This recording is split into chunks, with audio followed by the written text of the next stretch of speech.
Sahabat tani, ini adalah pupuk MKP dan pupuk MKP ini adalah hasil eksperimen saya dengan menggabungkan dua unsur utama yaitu fosfor dan juga kalium dalam suatu reaksi kimia. Dan pupuk ini grade fertilizernya adalah 49 dan juga 28. Di mana terdapat unsur hara fosfor sebesar 49% dan juga kalium sebesar 28% yang sangat-sangat dibutuhkan tanaman pada masa generatif untuk berbuah lebat dan juga berbuah banyak. Kira-kira bagaimana sih langkah demi langkah dalam pembuatan pupuk MKP ini? Dan kepengen tahu nggak kira-kira apa aja bahan-bahannya? Jadi pastikan Anda tonton sampai habis ya. Insya Allah bermanfaat. Mari kita intro terlebih dahulu. BIM!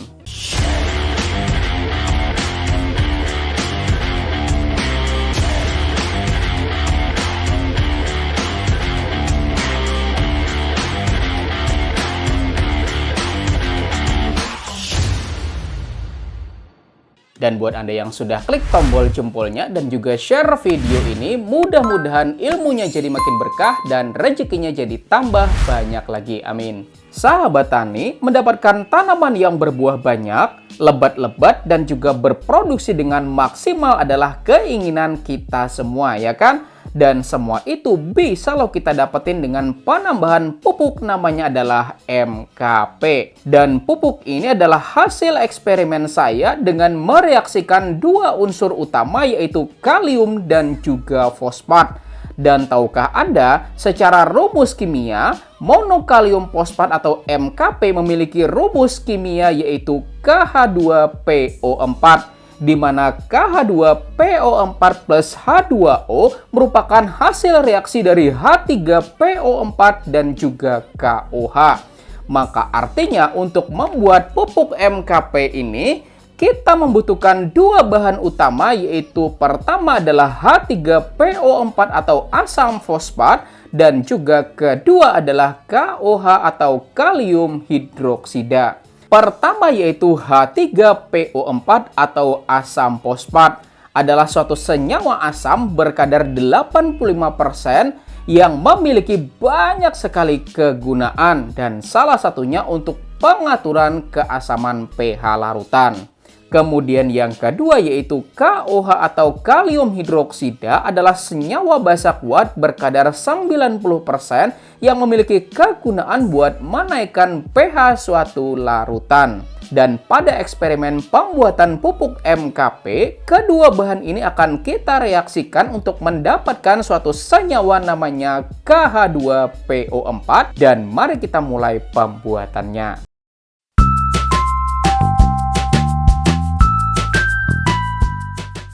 Dan bahan-bahan yang diperlukan yaitu pertama adalah asam fosfat, kedua adalah kalium hidroksida, ketiga adalah aquades atau air destilasi sebagai larutan pengencernya. Dan buat Anda yang nggak punya aquades bisa pakai air hujan atau air AC ya sahabat tani buat pengencernya. Dan alat yang diperlukan yaitu pertama adalah timbangan, kedua adalah gelas ukur, ketiga adalah sendok buat pengaduk, dan yang keempat adalah wadah yang tahan panas. Dan mari kita mulai pembuatannya. Asam fosfat kita timbang terlebih dahulu sebanyak 576,47 gram. Sedangkan bahan kedua yaitu kalium hidroksida sebanyak 311,72 gram.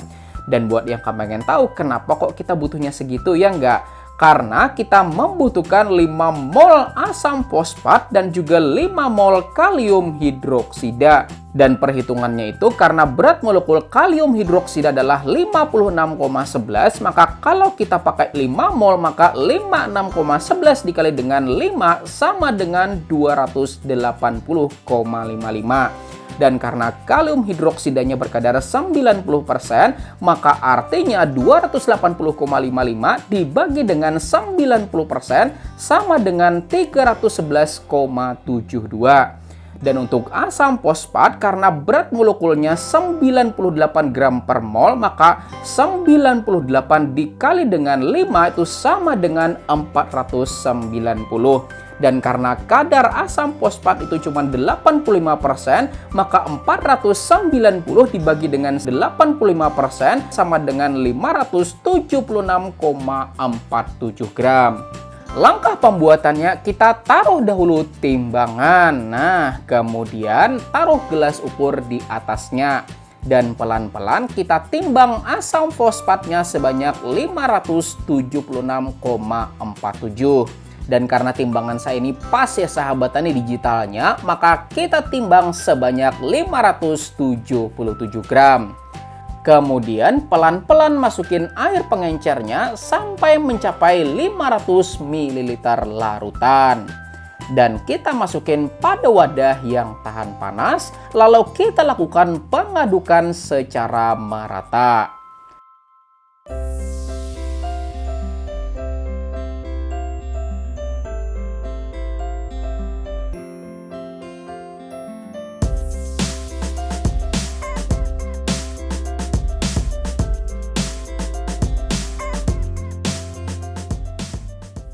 Selanjutnya kita siapkan kembali wadah pengukurnya, lalu kita lakukan penimbangan kalium hidroksidanya sebanyak 311,72. Nah, ini 311 gram ya sahabat tani. Kemudian baru kita tambahin air pengencernya secara pelan-pelan sampai mencapai 500 ml larutan. Dan harus pelan-pelan ya sahabat tani nuanginnya, karena ini tuh panas banget loh ya sahabat tani. Kemudian baru kita aduk-aduk sampai kalium hidroksidanya terlarut secara merata.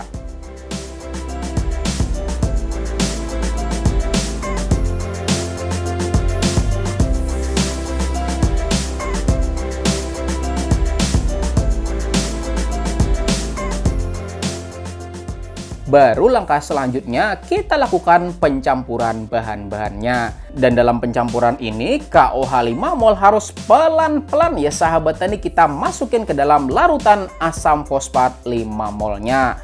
Dan ingat jangan sampai kebalik loh ya sahabat tani. Intinya KOH yang harus kita masukin secara pelan-pelan ke dalam larutan asam fosfat.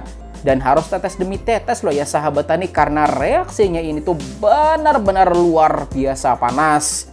Coba dengerin sendiri coba. Nah kan?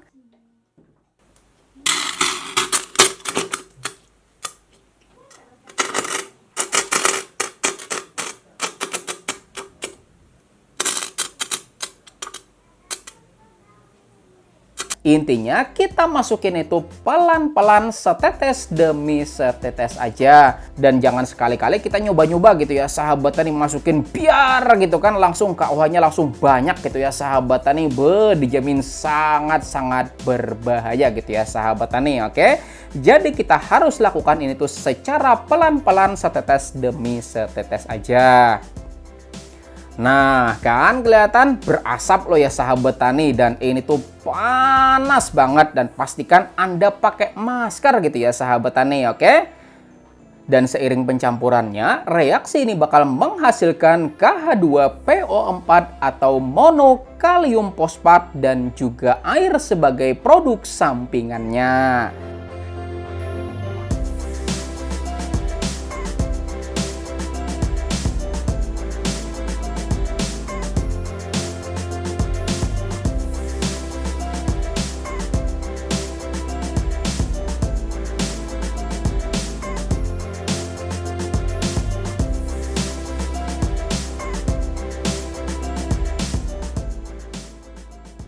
Nah, kelihatan kan ya sahabat tani udah mulai mengkristal ya kan?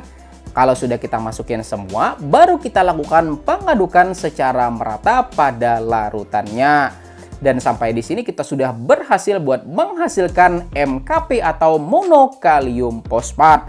Dan kita diamin dulu selama kurang lebih 60 menit sampai terbentuk kristal-kristal MKP pada bagian bawah larutannya. Nah, kelihatan kan udah mulai terbentuk, dan kita tunggu aja ya sahabat tani sampai terbentuk lebih sempurna pada bagian bawahnya. Nah, kristal MKP-nya sudah makin banyak terbentuk gitu ya sahabat tani. Mantap kan? Kalau sudah, baru kita pisahin air dan juga kristal MKP-nya. Dan airnya ini jangan dibuang loh ya sahabat tani, karena masih bisa kita pakai sebagai pH daun dan juga pupuk bagi tanaman karena nilai ppm-nya yang masih sangat-sangat tinggi.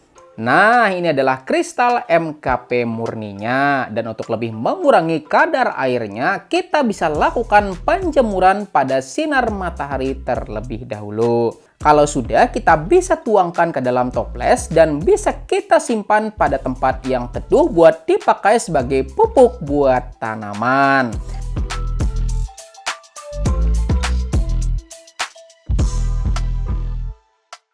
Dan mari kita uji ya sahabat tani pupuk MKP buatan kita ini pada air sebanyak 500 ml. Dan air ini tuh nilai ppm-nya adalah 103 loh ya sahabat tani. Nah, pertama kita coba ambil sebanyak 1 gram larutan. Kemudian kita tuangkan ke dalam air sebanyak 500 ml. Kemudian kita aduk-aduk secara merata. Dan hasilnya adalah 1343 ppm. Dan mari kita tambahkan lagi sebanyak 0,5 gram. Kemudian kita aduk-aduk secara merata. Dan hasilnya adalah 1875 ppm. Wow, dan ini sudah cukup loh ya sahabat tani buat aplikasi foliar pupuk generatif tanaman berbuah lebat.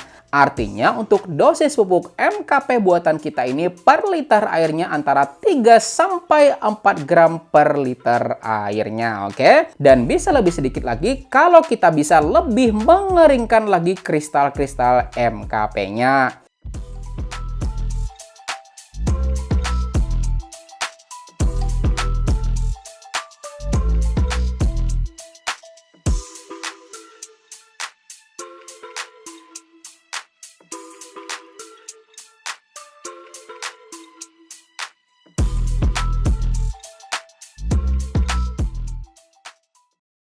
Dan buat yang bertanya berapa sih kandungan fosfor dan juga kalium pada MKP ini ya enggak? Nah, perkiraannya ya sahabat tani terdapat unsur P atau fosfor sebesar 49% dan unsur K atau kalium sebesar 28%. Dan untuk lebih pastinya ya sahabat tani mesti kita lakukan pengujian lanjutan menggunakan alat namanya perangkat uji pupuk. Nah, jadi sudah pada tahu kan ya sahabat tani cara membuat pupuk MKP sebenarnya nggak sulit loh ya sahabat tani ya kan? Maka mudah-mudahan eksperimen kita kali ini bisa bermanfaat buat kita semua. Dan insya Allah ke depannya bakalan banyak banget lagi ya sahabat tani eksperimen-eksperimen yang akan kita lakukan di channel ini. Jadi pastikan Anda sudah subscribe channel ini dan juga aktifkan tombol loncengnya biar tidak ketinggalan video-video terbaru dari channel Penyuluh Pertanian Lapangan. Oke, terima kasih. Dan buat Anda yang mau tambah pengetahuannya, saya punya 4 buah video yang saya rekomendasikan di bagian sini, dan juga sini ya sahabat tani. Oke, klik salah satunya silahkan. Mudah-mudahan tambah mantap lagi. Terima kasih. Saya Rizal Ansar. Terima kasih. Saya akhiri dan ucapan wassalamualaikum warahmatullahi wabarakatuh.